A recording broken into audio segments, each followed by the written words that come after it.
Hello student, welcome to I science.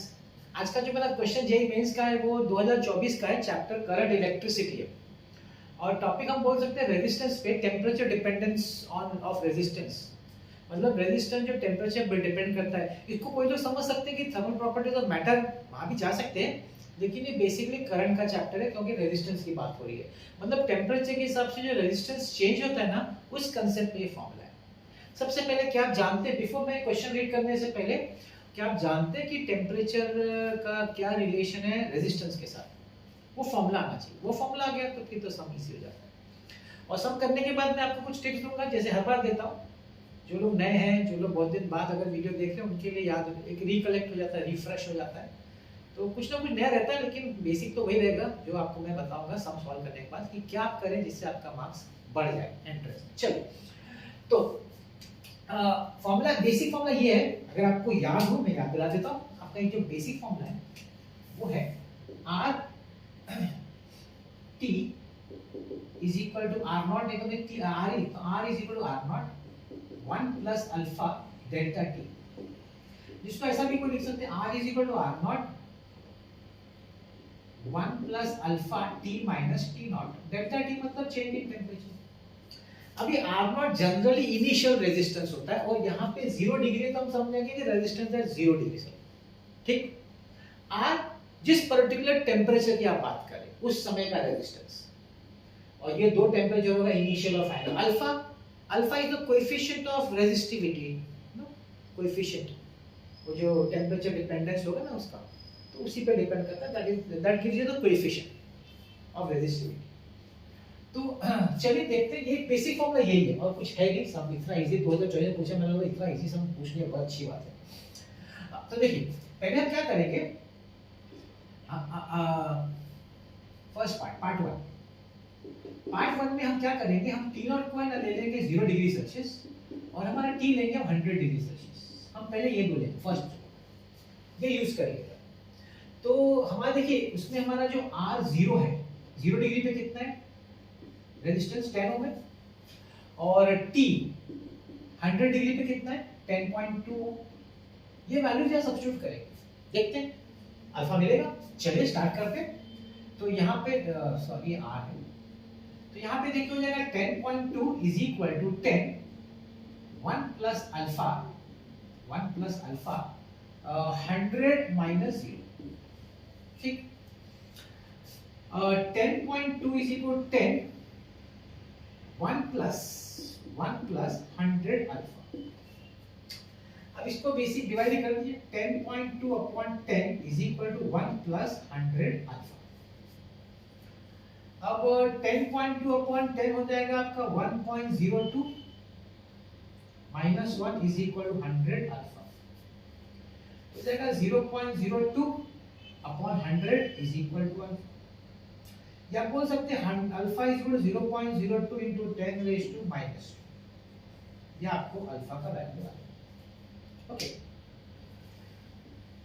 ये use कहां होगा, अब हमारे सेकंड केस में यूज होगा जो हमको पूछा गया है। अब मैं लेता हूं पार्ट 2, ये मेरा पार्ट 1 था। अब मैं लेता हूं पार्ट 2। पार्ट 2 में क्या होगा, आपका इनिशियल टेम्परेचर सेम रहेगा, टी नॉट आप 0 डिग्री लीजिए, नो प्रॉब्लम। लेकिन फाइनल टेम्परेचर जो पूछा है ना, वो हम ले लेंगे T डिग्री सेल्सियस। तो उसके हिसाब से हमारा इनिशियल रेजिस्टेंस जो होगा वो 10 ओम रहेगा, और फाइनल रेजिस्टेंस R जो होगा ना वो 10.95 ओम रहेगा। पार्ट 1 का फायदा क्या है, उसने हमको अल्फा दिया है, वो हम यहाँ यूज करेंगे ना, इसके लिए फॉर्मूला वही रहेगा, सेम फॉर्मूला ये वाला। R क्या यूज होगा, 10.95, ध्यान दीजिएगा, is equal to R not क्या रहेगा, 10 रहेगा, 1 प्लस अल्फा हम है हमारे पास, हम लोग यूज करते बाद में जब alpha, temperature difference T minus 0, 10.95 upon 10 is equal to 1 plus alpha T। ठीक, अब इसको चाहिए तो लिख सकते हैं 1.095 minus 1 is equal to alpha T, है ना।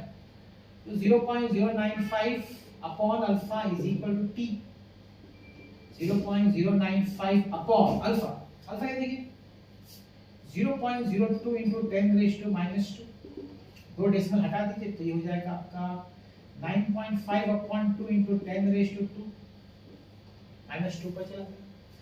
तो ये आपका हो जाएगा, t हो जाएगा आपका 950/2, 100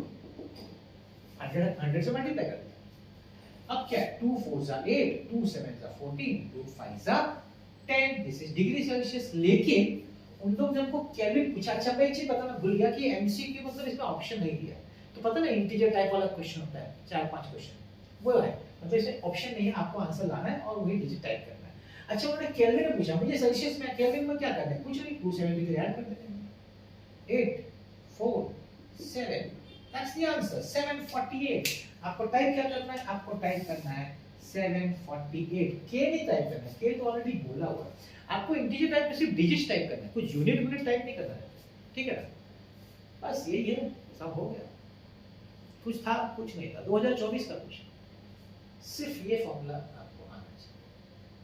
थर्मल प्रॉपर्टी में पढ़ा हुआ है, वही चीज यूज हुआ है करंट इलेक्ट्रिसिटी, 2 बार यूज किया। फर्स्ट टाइम यूज किया, अल्फा निकाला, वो अल्फा भी सेकंड पार्ट में यूज किया, तो हमने टेम्परेचर निकाल दिया, हो गया। बस इतना इजी था। आई होप आपको समझ में आ गया होगा। तो अब मेरा टाइम है, मैं आपको थोड़ा कुछ एडवाइस दूं या बताऊं किस तरह से आप अपना इंप्रूवमेंट कर सकते हैं, अच्छा मार्क्स ला सकते हैं। मेरा 3 ही हमेशा रहता है, 3 स्टेप फॉर्मूला है या 3 स्टेज में है। पहला स्टेप फॉर्मूला बुक, खुद का फॉर्मूला बुक बनाने का, खुद के हाथों से लिखने का, किसी का फॉर्मूला बुक खरीदने का नहीं। फॉर्मूला बुक बनाए बहुत से टीचर से चेक भी करवाई ना कि आपने जो लिखा है सही लिखा है कि नहीं, टीचर चेक करेगा आपका।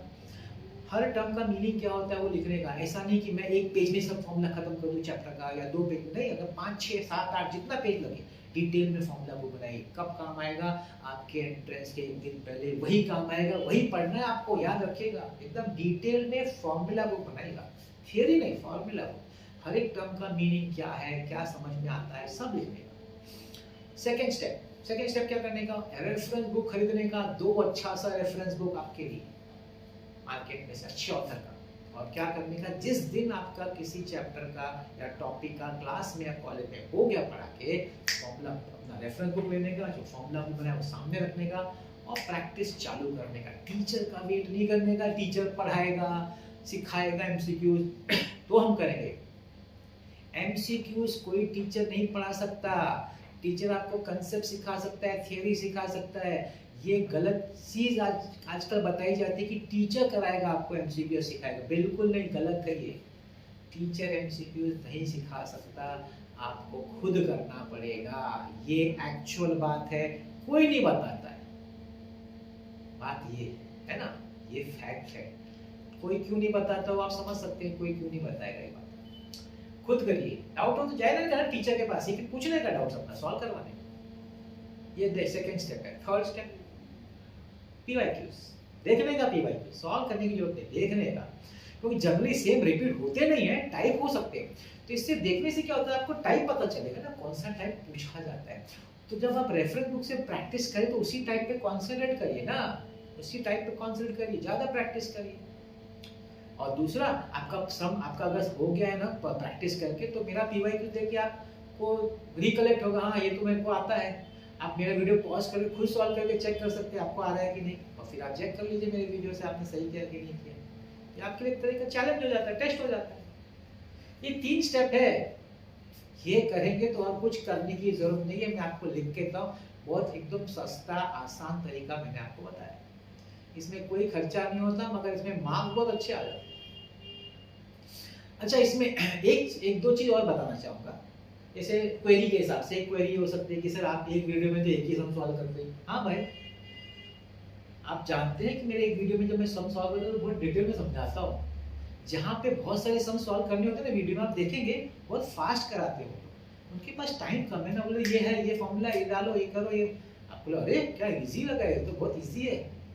नहीं, ये आपका वहम है। 2 घंटे बाद ट्राई करके देखिएगा, आपको नहीं याद रहेगा, बहुत फास्ट किया ना। देखिए जो नॉर्मल जो आपका ब्रेन का स्पीड है वही काम करेगा। मैं देखिए 1% बच्चों की बात नहीं करता जिनका आईक्यू लेवल अलग है ना उनके, मैं नॉर्मल हमारे 95% स्टूडेंट्स की बात करता हूँ, जो इनको डिफिकल्ट लगेगा ये चीज़, ये तरीका गलत है, फटाफट खत्म करा रहे, हो गया भाई हो गया। और मैंने वापस क्यों क्या कहा, टीचर को थोड़ी कराना है, टीचर का काम थोड़ी एमसीक्यू सिखाना, टीचर का काम है कंसेप्ट सिखाना। जो मैं करा रहा हूँ आपको इधर पीवाईक्यूज, आपको डिटेल में समझाता हूँ हर एक क्वेश्चन करना आपको है। इसलिए मैं ज़्यादा क्वालिटी पे ध्यान देता हूँ, क्वांटिटी पे नहीं। और दूसरा एक क्वेरी हो सकता है कि सर आप रैंडम उठाते हैं कोई भी चैप्टर से, कोई भी सवाल, तो कोई चैप्टर उन्हें टॉपिक वाइज भी नहीं करते, बराबर है। एग्जाम में कैसा आता है भाई क्वेश्चन, क्या एक के बाद एक टॉपिक चैप्टर वाइज आता है, नहीं रैंडम आता है। मैं आपको उसकी आदत डाल रहा हूँ, रैंडम की आदत डालो। मैं तो आप भी रैंडम की आदत करो।